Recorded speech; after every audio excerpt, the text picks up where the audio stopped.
I was thinking about the play festival again. I don't know if they're going to do another 10-minute play festival, but I think that would be awesome if they would. Yeah, I miss the 10-minute plays. I really like those.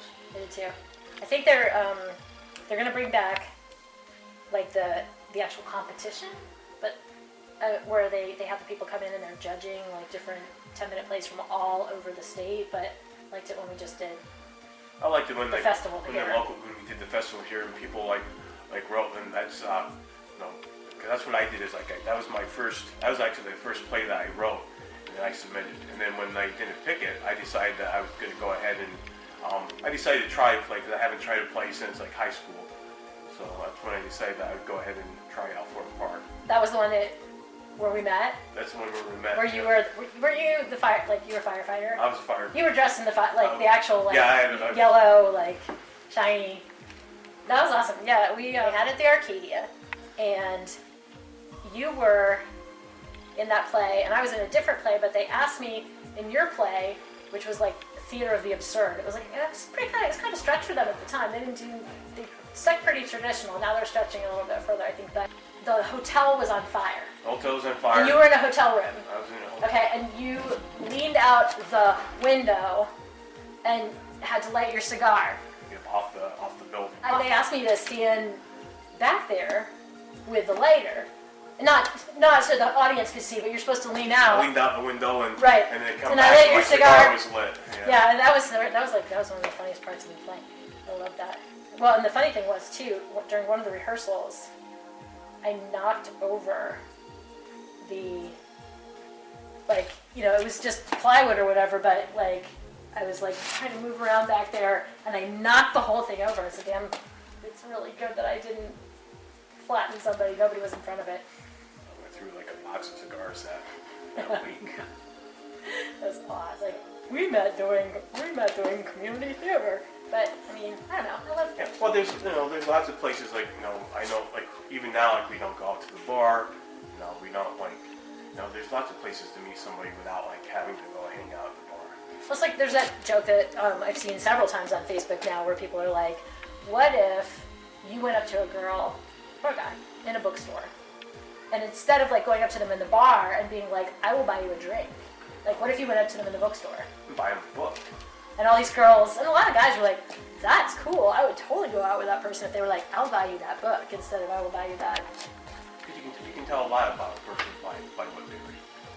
I mean, you go to places where there's something you're interested in. Where there's activity going on that you're interested in. Meet people who are interested in the same things that you are.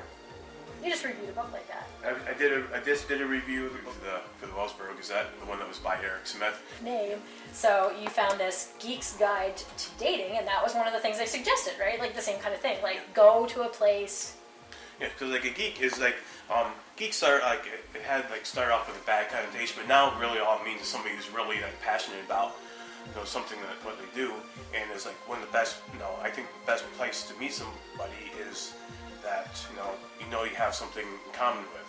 So that's how we wanted to go to that one Gen Con in Philadelphia, but we didn't get a chance to go to it. But no, then you have something in common.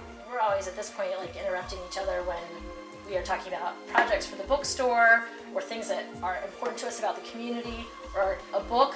Yeah. Obviously, you read a paragraph, you gotta read this paragraph, or I'll read a sentence to you that really explains something that's going on at the time. I told you a long time ago when we were first dating, and you had books for sale on eBay, and I had books for sale on the Amazon Marketplace, and we thought about, well, why don't we throw our lot in together and sell together?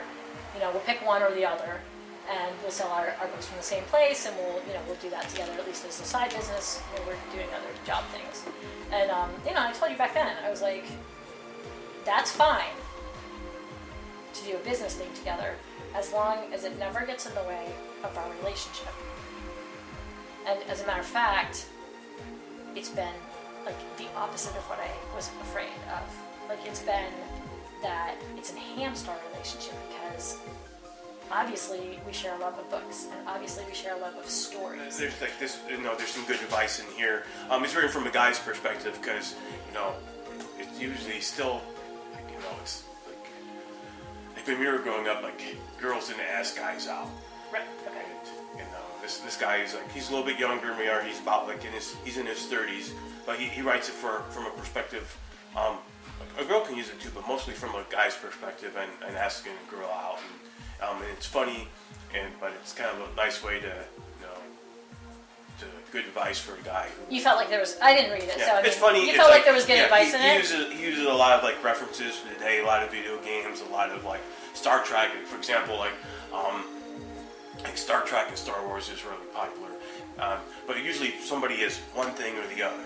And it's they're like, either a Trekkie or they're totally into Star Wars. Or totally into Star Wars. So, for example, like if you're in a bookstore and you see a girl in front of like the Star Wars section, it's probably not a good time to start the Star Wars and Star Trek debate.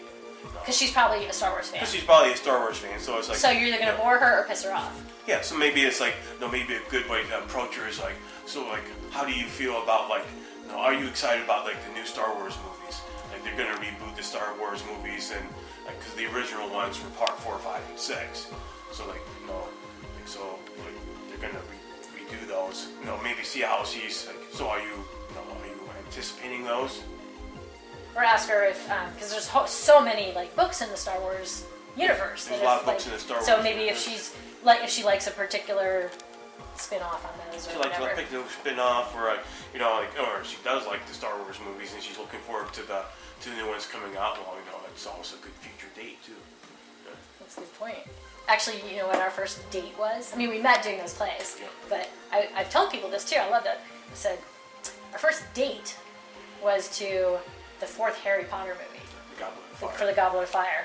And I was like, first of all, if a guy, big muscle guy, can go to a kid's movie that's about a fantasy book, and that's like, and he's totally cool with that, and I'm cool with that because I can't wait for the movies to come out. And that's pretty awesome. I've seen all the movies up to then. Yeah. So I read all the books up to then. I thought that was pretty great.